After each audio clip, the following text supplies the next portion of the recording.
Hello everyone, my name is RonanX, and today we are finally going to get another video from me. I'm sorry it took me so long, but today what we're going to be focusing on is more of an advanced guide, kind of me going over some tech that some people don't really know how to utilize, like Tatsu loops, dash walking, things like that. And today we're going to go ahead and start things off with just pretty much questions I get on my stream a lot, like raw back air questions, things like that. But overall, I'm not just going to explain how to do these techs, I'm going to explain how to implement them as well. So let's go ahead and start things off with Tatsu loops. So essentially, Tatsu loops really start working around, like, say 30. But there's a combo that I like to set up into Tatsu loops that puts you right at the correct percent, which is Nair, Proximity Heavy Jab, Light Tatsu. Puts him about like 32. Okay? The reason I'm testing this on Greninja is Tatsu loop, he's one of the characters that Tatsu loops work the best on. So right off the bat, what I'm going to have is I'm going to do that combo, and I want you to go ahead and buffer jab for me, okay? Okay. Was not able to buffer jab. Try again.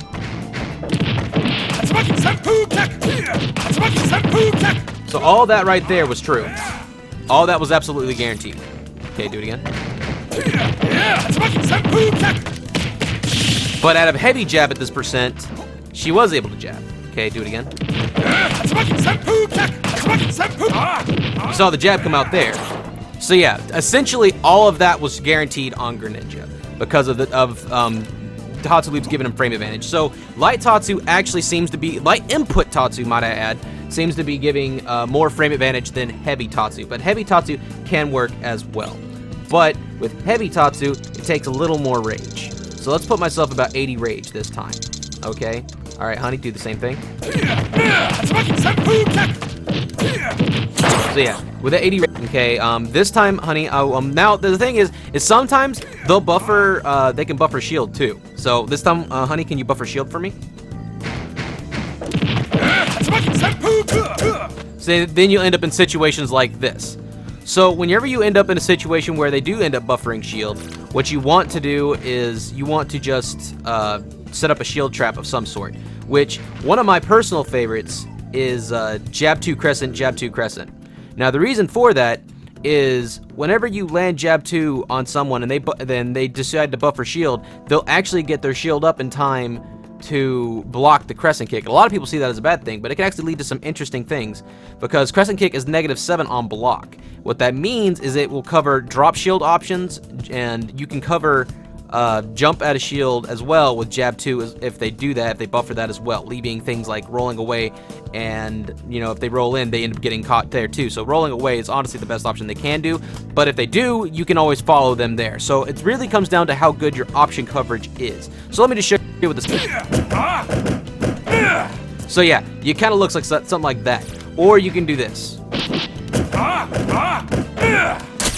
Yeah, and you kind of can push them away, break their shield, kind of things like that. It's a really good shield trap because if they end up dropping shield in between it, there's a lot of different ways you can take that. So as for combos out of Tatsu loops, like there's a lot you can do. There's like 3. You can put them in a tech chase like this.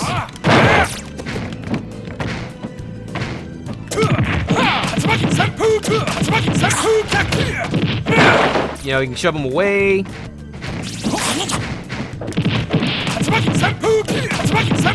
You go into heavy Tatsu, push them even farther away. And you can just get really, really creative with that. So essentially, out of Tatsu loops, you can connect jab 2 and down tilt, and you go into crescent kick, or you can go into another Tatsu, or something like that, and then you just get creative depending on the character you're fighting and their weight.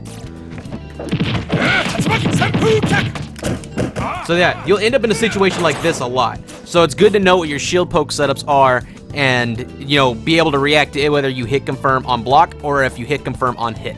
And whenever you can efficiently option select around what they have, and then just punish them for it anyways.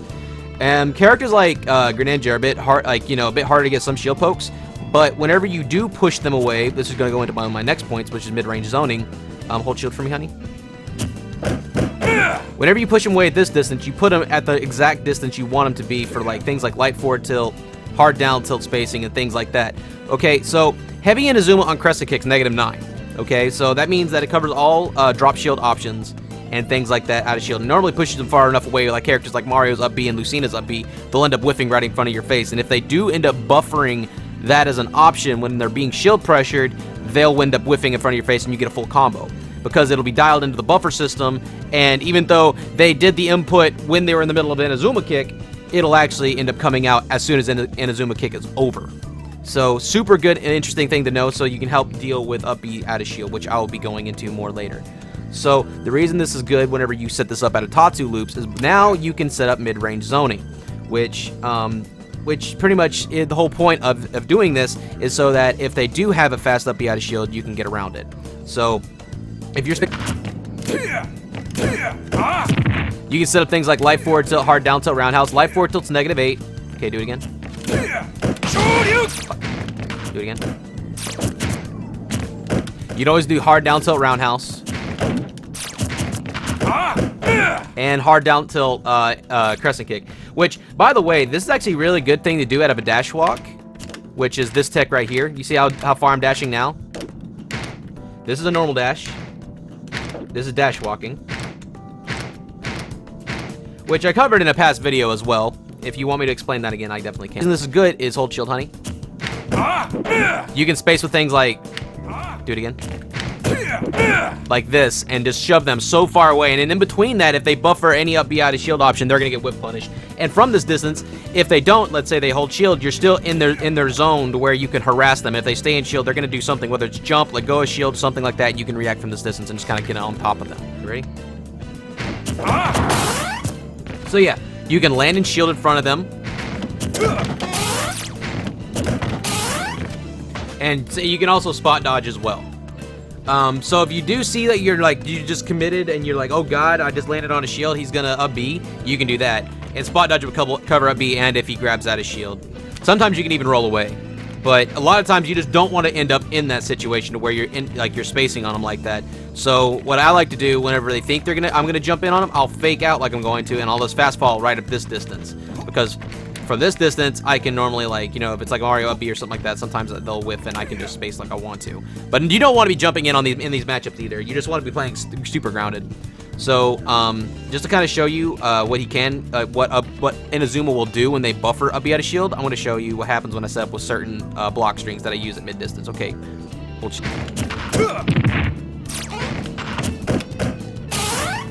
So yeah, there's another one. Hard down tilt roundhouse is always good. Another one I like to space with is hold shield for me. Light forward tilt, hard down tilt roundhouse, because that can actually shield poke right there, as you saw there. So yeah, that's a good shield poke setup right there. That's really good for, like, if you get them in the corner already, you can just kind of shield poke them with that, and it's all safe. Because if they mash anything, that's gonna whiff. Okay, this time I want you to up B. Okay. Ready?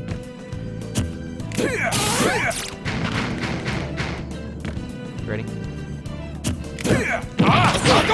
See, like right there, as soon as she inputted it, hard down tilt caught her. Do it again. That time it just whipped. So yeah, it's pretty safe. The kind of... You can actually hold shield out of back air if they do that.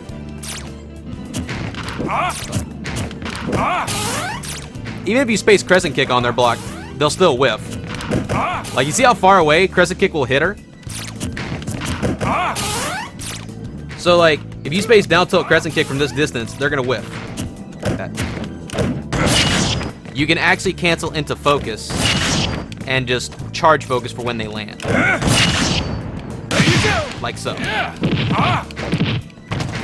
So, yeah. It hits about, like, measuring with the planks, it's about like a plank. Stop.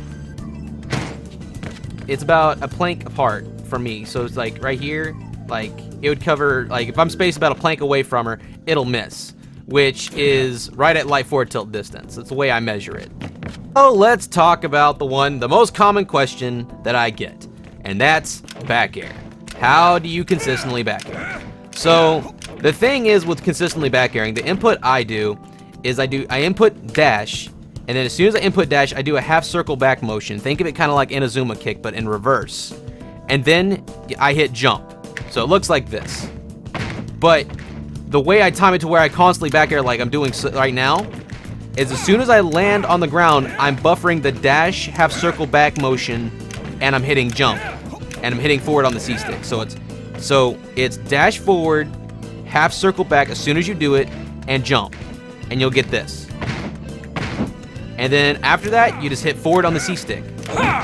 And then as soon as you land, you buffer the half circle motion again. And then you just consistently start back airing.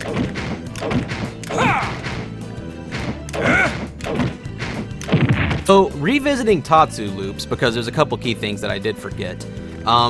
Against character, I want to talk about Tatsu loops against other characters outside of Greninja, because Greninja is a special case. Let's talk about like what you can do against like characters like, let's say, Ganondorf. So the main thing you gotta understand about the frame trap is he can still buffer shield. Okay, I want you. So you can buffer shield here, but the thing is about Ganondorf is you can actually set up shield break setups on him.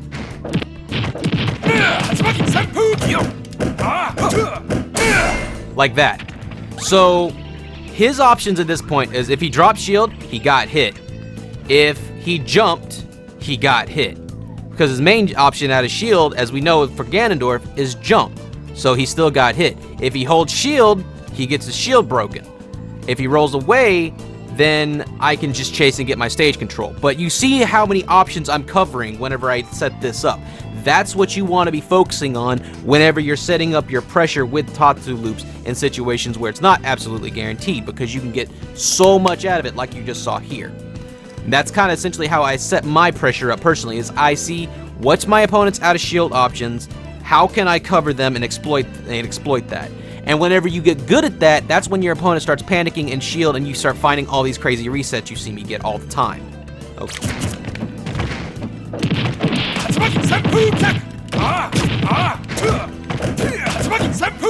And you can just kind of like, you see all the different kind of mix-ups you can kind of go with this. And then when you push him to the corner, like, then you actually can like go for like a super easy shield break setup that they only have one opportunity to react to. Hold shield. Well, sometimes it's shield pokes, sometimes it's shield breaks. Do it again.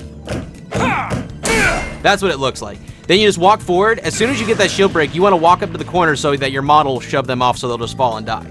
You can do light down tilt, hard up tilt, roundhouse, and then up tilt, hard up tilt, roundhouse as well. Hold shield. This one might be a bit better because if they buffer jump when you're down tilting on their shield, they can jump out and get away from you. So essentially, what you can do is you can set up like this combo right here without even having rage, and then like immediately put them in tumble if you want. Or like if you set them up to where they end up holding shield to the corner out of Tatsu loops, you can set up into the shield break. You know? So yeah, that's kind of how, that's a little more on Tatsu loops.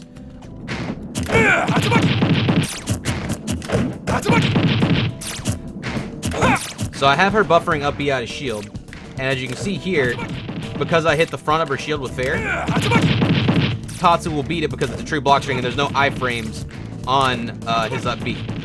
And up B on cross up is fairly safe because of how little lag it has.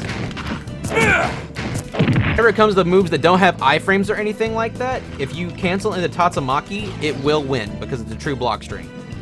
And Tatsumaki has in the air, if you do it from the air, it has iframes. Iframes in the air, and then on the ground it has trample. So just to let you guys know I'm not full of it, iframes on the leg, trample on the ground. So yeah, that's how that works. So yeah, a little tidbit for if you want to deal with things like Bowser up B out of shield. Alright, so that pretty much covers everything, guys. I think that's pretty much, yeah, that's it. So, anyways, guys, if you enjoyed this content, please consider dropping a like, comment, subscribe, all that good stuff. If you want more Ken, Ryu content, and future Terry content in the future, looking forward to that. If you want to follow me on Twitter, my Twitter handle is RonanX1819, same handle on Twitch, which is the main platform I always am streaming on, which is also RonanX1819. So yeah, guys, that pretty much covers everything. Thank you guys so much for stopping by. I'll see you next time. Peace.